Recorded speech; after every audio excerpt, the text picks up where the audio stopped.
Veterano Ernesto Fernandes Dudu, hakotu ona is, i Hospital Nasional Guido Valadares, quarta-feira tuku 5 minuto ranolu resen 5 da desang, horas Timor-Leste, tambah sofre moras stroke ou hemorragia. Diretor Serviço Apoio Diagnóstico Terapêutico Hospital Nacional Guido Valadares, Vidal de Jesus Lopes informa para jornalista Sira. Iha sala mortuário Vidal, iha quarta-feira lorong hitu. Fulan Maio tina de hundora nolu resen 5. Saudoso Dudu mate. Ho idade hitu nolu resen sia, causa husi moras stroke no hemorragia. Nebe grave li ona ba iha ninia kakutak, no ne halo de tratamento conservativo.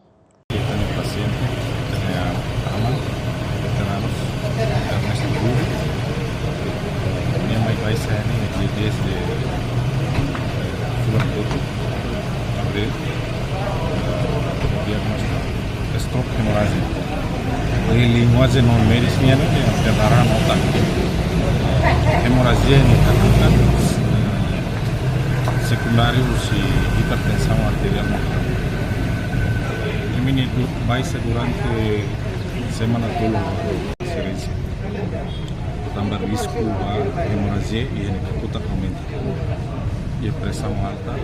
E a última hora, depois de a intubação, nos halo discussão, mas risco da hemorragia aumenta. Minha stroke hemorragia operar no ataque na casa. Assim, nenhuma tem que toma, como nem. Esforço do recurso do a mim oferece toma, mas ela consegue salvar. Especialista sira o todo halo nesse esforço, mas ela consegue salvar. Saudoso Dudu hahu vai sair Hospital Nacional iha loron sanulu fulang Abril tina rihundora nolu resen 5. No hakotu is iha quarta-feira loron hitu. Fulan Maio tina rihundora nolu resen 5. Tur observação jornalista Timor Post iha sala mortuário hangeve. Hanesang vice-primeiro-ministro. No ministro coordenador Assuntos Sociais, Mariano Sanami Sabino. General reformado Lere Anan Timor. Secretário de Estado Veteranos, César dos Santos da Silva Merag. Membro FFDT, membro deputado, inclui família Sira. Halau visita basala mortuário hangeve. Matibiang Ernesto Dudu. Husikela onesia, composto husi fetona intolo, no mane naineng.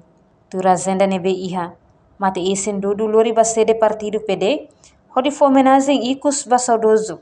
Afoini, se lorimos ba quarter general FFDT, CCLN.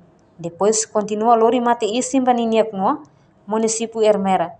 Hodi tuir processo cultura, molok halot iha fatin descansa icus nian. Reportagem Marquita da Silva, Televisão Timor Post.